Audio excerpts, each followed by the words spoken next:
Okay, I think we're live. Good morning, everyone. Thank you for joining us today. Good morning, Rob. Lovely to see you. Morning. So, we're doing something slightly different today.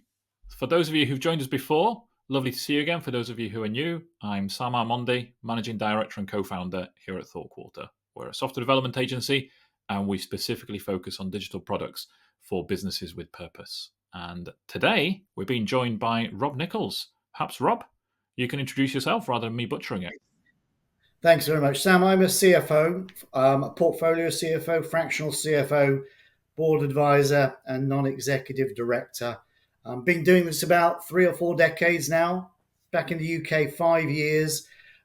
Previous to that, more than 2 decades living and working in the US as a CFO, board advisor, and non-exec. So I help small businesses and small, medium-sized businesses grow, make more money, expand margins, expand profitability, increase sales, and create value for the shareholders. That's what I'm about. Excellent. So you might be wondering why a tech person and a finance person are joining each other on a webinar instead of fighting each other as we usually do for budgets. But there is a bigger play here. I think Rob and I were talking in the lead up to this webinar about the value that can be created by combining tech and finance. And am I right, Rob, that you have quite a background in tech as well? Yeah, I mean, I spent 25 years working for a US technology firm, all manner of different things, cellular, satellite, all manner of big systems, and I've done most things in between as well. Fantastic. So I guess the first bit that I'd love to dive into when we were speaking in the prep session for this, you were mentioning that often you find that the board and the CFO talk a different language to the language that maybe the project sponsors or the technical people are trying to talk when they justify their projects. How do you think we can go about helping our audience unite those conversations? So, from experience, there is a gulf. There is a gulf, and I mean this no disrespect to technologists, IT people.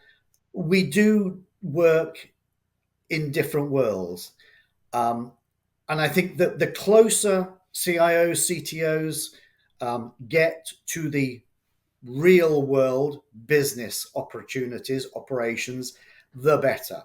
And it really is difficult sometimes to bring to the board, to bring to the CFO, the CEO, decisions that need to be made because quite often they're so focused on allocation of capital, whether that's people or projects or acquisitions of facilities and so forth.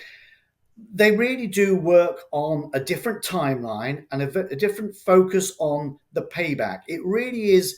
It's quite short term in many respects, whereas a lot of IT projects tend to be longer term, perhaps 6 months, 9 months, 12 months. I just had a project that we can talk about a little bit later that's been canned after 18 months with literally zero output that is of value. And that is a real problem for that business. They spent probably close to £250,000 on that development. And it really was because the objectives were not aligned. The focus on business and returns was not aligned. The timeline was a mismatch. There was a whole raft of different issues that we wrestled with before we put this project to bed, so to speak. And it really did it was kicked off without sufficient information. The opportunity to bring in all singing, all dancing, in this case, it was a bespoke CRM system, just wasn't really thought through. It really wasn't thought through. And I came on board about 6 months after the project had kicked off. But it was largely because the timeline wasn't aligned, the objectives weren't aligned, and we weren't really talking about the same thing. Management and the board and the directors are really looking at returns on a really quite short time frame.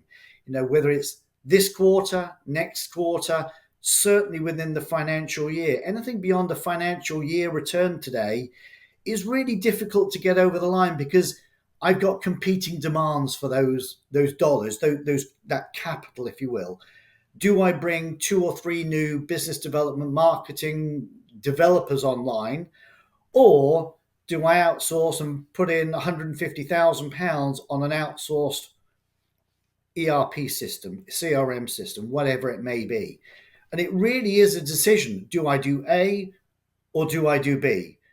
And I think technologists, CIOs, CTOs need to do a better job of bringing it into the real world.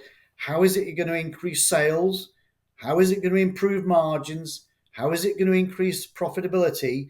And how long is the value creation before it comes to the business? If you're going to spend 100, 150, 200,000 pounds, what is the timeline? I need to see real tangible benefits, whether that return on capital, return on invested capital, uh, additional sales, incremental margin expansion. How quickly? And the sooner you can show me that, the more likely you're going to get the green light. That makes sense. And I think you're describing competition there, aren't you?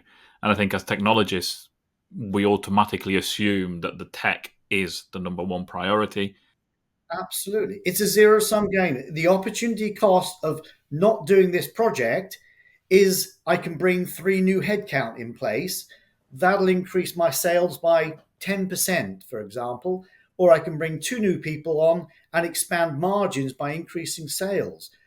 Maybe then we can afford to do this project. It is a competing demand. And a new shiny project opportunity, ERP, bit of a new CRM, a new bespoke CRM system. I'll try not to mention the name of the developer because that would be wrong. But Please don't. it, it's a competition for the allocation of resources, and the faster you understand that, and the better you get on the side that's going to win that conversation. And believe me, the CFO or the head of finance or the finance director and the CEO are going to make that decision. Yeah, it's true. So I guess I always like to think about practical takeaways for our listeners in these discussions. And probably the first one that's standing out for me, correct me if I'm wrong, is to not be afraid to talk about money as part of the project setup. The payback, the cost, the return has to be, really it has to be discussed in the first stage of the project. It's not something that you figure out once you have a business case. It's actually the business case is the driver of the project, isn't it? Someone once said about me in my role as a CFO when I was leading at the time probably about $100 million turnover business was I, as the CFO, could be your best friend or your worst nightmare. Because if you don't get my buy-in, sign off, yea, verily, this is the right thing we should be doing, I'm going to fight you all the way. I'm going to find all warts and all. I'm going to find the problems. I'm going to find the reason not to allocate funds to this on an ongoing basis. It's not one and done. It's not £10,000 here, never another penny. It's generally 3, 4 quarters. You're not going to get that funding, and you don't want a half-assed project that delivers nothing. So you have that conversation up front, and you're certainly in a better position to move the ball down the field, if you will. Definitely. So I suppose picking on that thing of as a CFO, you can be the best friend or worst enemy. One of the phrases that I've certainly heard you use a few times, and our listeners may have come across on your LinkedIn post, is ask your CFO. So let's just pick on that for a second, and let's try and work through some kind of fictional project in your head. How do you decide if a particular project is worth doing? And then how do you decide whether that project is best done in-house? You talk about using that capital to bring resources on stream, do it yourself, or whether it's worth outsourcing. And as an outsourcer, I appreciate this is a high-risk question for me to ask, but let's see where it goes. No, I think you'll be okay. So just take a step back. As the CFO, I have a lot of responsibilities for a lot of businesses, and in some ways, it's accounting, it's finance, it's oftentimes now logistics, it's oftentimes supply chain, it's oftentimes HR, legal, facilities, all manner of different things. So any IT project, any development is going to touch any one of those aspects in the business, let alone sales and marketing. The CFO, the finance director is going to be involved. Okay, they are going to be involved, and you have to get that person on your side pretty quickly. Um, I've seen so many projects that run for so long that haven't got over the line and delivered something to the client that it's just not worth. I mean, it's just not worth carrying on for. So quite often, a lot of these projects will be killed, will be canned early because they haven't got the thought process. And the CEO is often mindful of this now, that they will defer to the CFO. Can we afford this? Is this the right time? Tell me again, what was your initial premise? What was your initial question? Because I know we want to talk about outsourcing. I'm a big believer in outsourcing. I do not think you have the capability in house to carry these projects through. I've got a client, a 50-person client here in the southwest. They had one operations manager that was trying to drive a multi-$100,000 CRM project. She didn't have the capability. She didn't have the knowledge. And we moved it out. We outsourced the development. It still didn't work. What we should have done from day one was set clear criteria around the outsourcing. I'm a huge believer in outsourcing to third parties. We are not a developer. We don't have the skill sets. We do what we do. We provide services to our clients or products to our clients. We don't develop systems, capabilities, and so forth. So the first thing I want to do is I don't want to touch a project in-house. I don't have the manpower. I don't have the skill set. I don't have the knowledge to manage it. I want to give it to someone like Thought Quarter and say, here's the timeline, here's the requirements, here's the budget. Can we do it? And that, to be honest, is end of story. It's yours. I was going to say it's a good takeaway for our listeners, isn't it? I just don't want to do it. You have to, I outsource my cleaning. I outsource my facilities management. I outsource my CRM system. I outsource my accounting system. I don't want to develop those things in house. My time and my staff's time is far better focused on growing the business, business development, marketing, sales, running the business for the client experience. I do not want to touch these projects. So it's not even a thought process. We are not going to do it in house. It's going to be outsourced. Find the best partner to do that. Great. So that's probably another good takeaway for our listeners, isn't it? Often that there can be this fear of approaching finance that you have to justify the outsource, and actually, it's the wrong argument to be having, isn't it? The argument should be around the value of the project. Yeah, maybe 30 years ago, we might have considered the capability of bringing a couple of developers in house. It is fraught with problems. You're never going to get the outcome you want. You're never going to get it on the timeline, on the budget. I've got another client up in London that is developing in-house a system to manage e-commerce delivery with thousands and thousands of lines of items. And they tried to do it all in-house. They brought 3 or 4 developers in-house. And here we are 3 years on, still nothing that the client is tangibly going to be able to use. It's a recipe for disaster, in my opinion. You've got to outsource it. It shouldn't even be a decision. It should just be an acceptance. We're going to outsource it. So I wouldn't even touch that going forward. And I wouldn't recommend any of my clients trying to do that. Great. So I guess picking on that theme, you assemble your best 3 potential outsourcers, etc. I guess then the next question that comes into the finance discussion is price. That there can be an assumption that finance will always go for the lowest price. Is that a fair view, would you say? So I think it might have been. To be honest, I think 3 is a little bit of is a little bit shortchanging. I would be looking for 4 to 5 opportunities. And what I always do is I drop the lowest and I drop the highest and look at the 1, 2, or 3 options in the middle and say, do they deliver it to me on the timeline that I want? Do I like them? Can I trust them? Have they got repeatable experience? Are there testimonials, recommendations from people who've worked with them on a similar project? So for me, price is not the number one criteria. It's, can I work with them? Do I trust them? Have they got repeatable experience? Yeah, maybe I'm going to pay 10 or 20% more, but I'm going to be more likely to get the outcome for my business and my clients that I would expect. Taking the lowest price is never a good option in any book, in my opinion.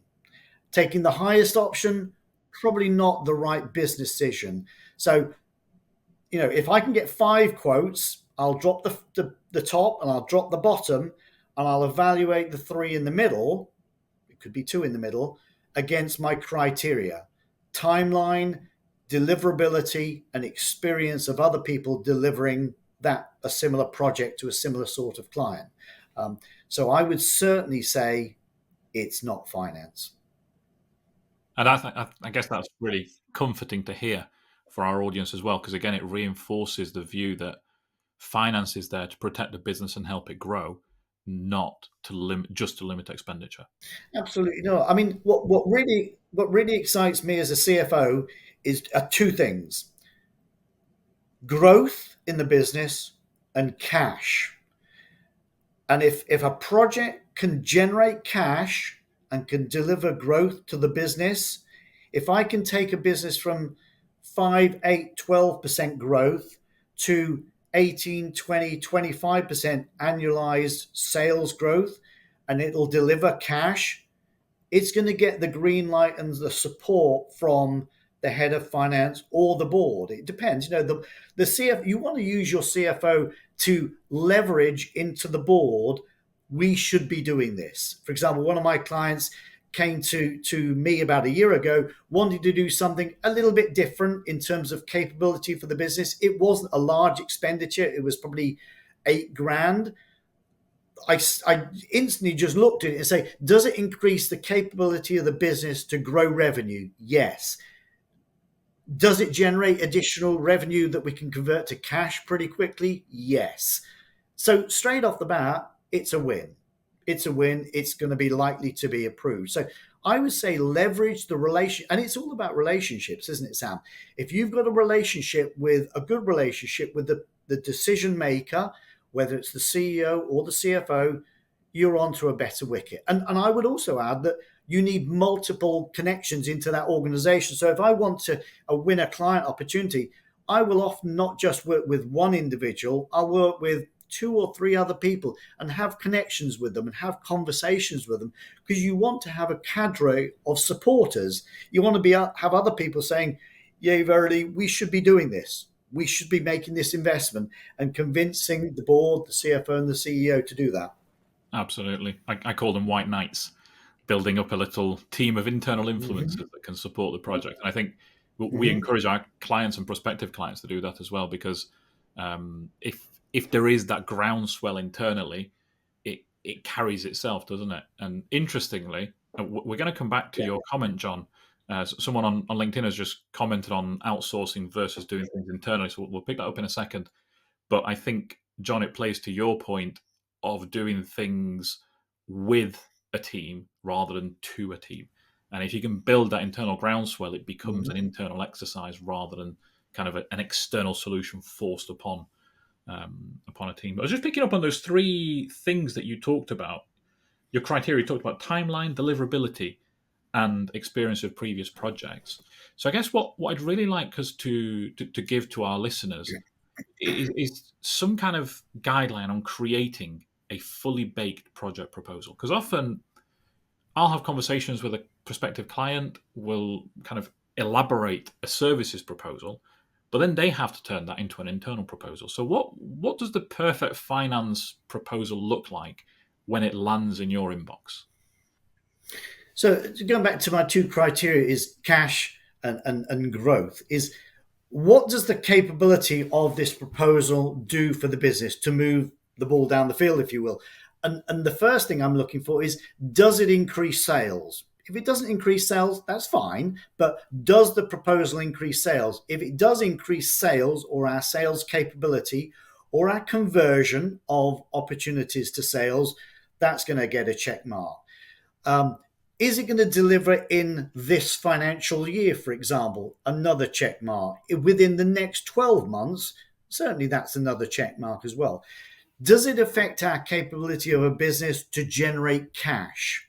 Cash is the lifeblood of the business.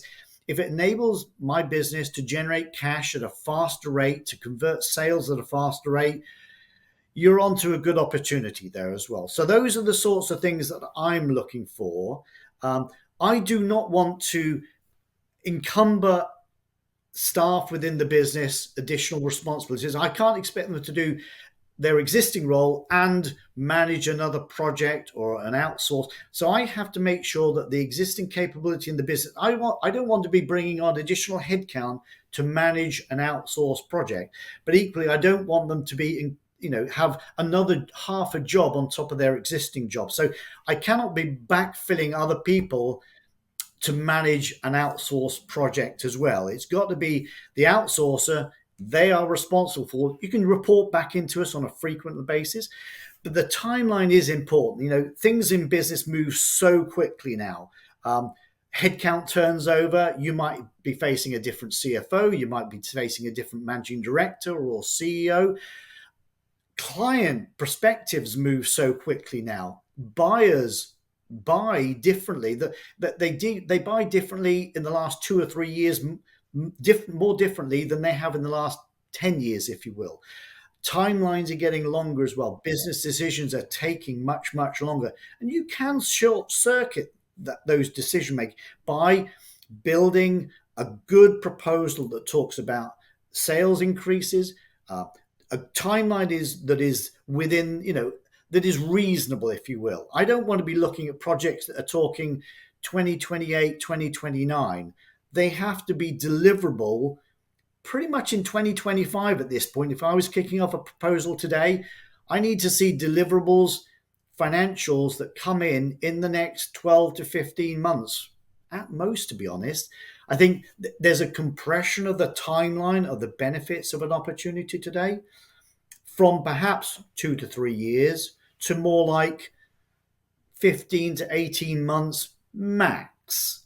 So the expectation from the board, from the CEO, from the CFO is there's a shortened timeline because things are just moving more quickly. That's the key thing that I keep hearing, not just from you, but from the market as well. There is a desire for rapid value, and the onus is on us as solution providers, as internal innovators, to actually lay out that roadmap to value. And it's fine to present a 3-year roadmap, but you can only really sell the first 12 months of it.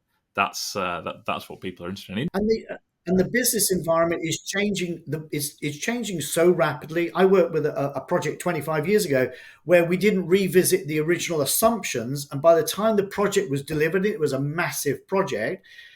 The whole marketplace had changed, and there was no market for the product that the project was delivering. And that's the same today. You don't have 2 or 3 years to develop something now. You have 2 or 3 quarters, and then we need to see it and evaluate it to where the market is today, because buyers and buyers' behavior are changing so rapidly now. I mean, we're going to have another inflection point in the next 45 days with a budget. That's going to change things significantly as well. That's going to change things internally, tax rates, opportunity, the timeline. That's going to change things again. So we're going to have a different environment in the next 60 days, certainly. Yeah, 100%. I was speaking at software at a software agency conference last week, and the massive shocker stat that came out was that the majority of deals this year had been closed in less than 3 months. And the consensus was that those that are closing quickly are the ones that are really well aligned, because businesses are at the moment seem to be risk averse, but recognize the need to invest. So to me, it really crystallizes your point of, if the proposal is packaged up correctly and it hits those points that you've made, the sales conversion, timeline of the next 12 months, is it cash positive rather than cash negative? And is it actually going to enhance rather than degrade the business capability? There are cases out there where it's a no-brainer. That why would the business not do it? That's makes perfect sense. So Right. You've got to recognize there's always the job of management is a competing alternative. Where do I spend the capital? Is this the right project, or should I just bring an additional headcount on, or should I open a new office? There's always an alternative use of the cash. So got to make a pretty good case in your proposal that this is the right thing to do for the business and now is the right time to do it. Otherwise, we can just kick the can down the road 12 months and we'll have a look at it again October next year. I mean, I'll give you a practical example. I had a discussion with a prospective client yesterday, and we went through something very similar to the matrix that you describe. And we're saying, what impact is this going to have on cash generation? Well, actually, inside 6 months, this gives us an incremental revenue stream that we can sell on a subscription basis. Okay, tick.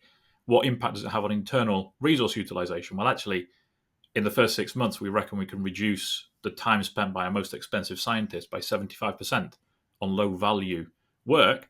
Tick. And all of a sudden, the proposal, as you say, writes itself. It turns into an innovation that we cannot afford not to do. I know we've got a few minutes left. I just want to head back to what you mentioned earlier. You talked about this client that you helped to decide can a project. How did you figure out that was an innovation that you can afford not to do? Because I'm guessing there was a good reason that why that project started. Well, just a bit of background that the client didn't really have a lot of technical capability. They had really a very limited tech stack, if you will. And they realized they needed to have some new technology. And it was more of an ERP, CRM system capability. They work in the build environment, but it was a significant project. It was a couple of hundred that was going to be put into it. We didn't really think through, and I came on board about 6 months after the project had been kicked off, and I wasn't really involved in the decision making process about doing it. And I just realized very quickly that there was a better way to do it, a faster way to do it, a less costly way to do it, and it wasn't going to deliver the capability for the client internally that they needed. There was no additional cash generation. There was no additional sales revenue going to be generated. It was really just digitizing the capabilities internally. And I quickly realized that there was far better use for that capital than just digitizing existing processes. Really, we need to look at the engagement with the outside as well. And it was a CRM system, a bespoke custom CRM system. It was wrong. It was the wrong time. It was the wrong price. Although it was completely outsourced, we had two people within the business that were overviewing it. They didn't really have the experience, knowledge, perspective to be able to ask the really tough questions. The timeline kept ticking, and we were 18 months into it. And at the end of the day, we just said, it's not going to work. There was no capitalized software that we could put on the balance sheet and depreciate. There was nothing really of value that we generated. And that's another thing. You've got to have something tangible of value to show to your shareholders, to your stakeholders, your board of directors. This is what we've done. This is what we've spent the money on. This is what it's generating. And that development just could not do that. And so we canned it. We made a decision to can it. It was the right decision then. So I think that's probably the gold nugget, isn't it? If an innovation delivers sales growth, cash generation, and it is very visibly an asset within the business, as a CFO, your view is you can't afford to not do it. That's really the key takeaway, right, isn't it? Yeah, you want to create the scenario where I'm not going to say no. I'm not going to say no. I couldn't say no. And on that bombshell, I think it's a good place to finish. I always pride myself on keeping these things exactly on time. So, Rob, thank you for sharing all of those snippets. There's a lot there, so we're going to take a little bit of time to package it up. We'll be sharing it on LinkedIn with a few of these tips and suggestions. And hope you'll join me in thanking Rob for all of his insights. If any of you listening would like an introduction or would like me to connect you with Rob, just let me know, and it would be an absolute pleasure. Rob, thank you so much. We'll let you get back to, is it golf today? Pleasure, Sam. Or anything else? Tomorrow. Take care. See you soon. Good to see you. All the best. Bye.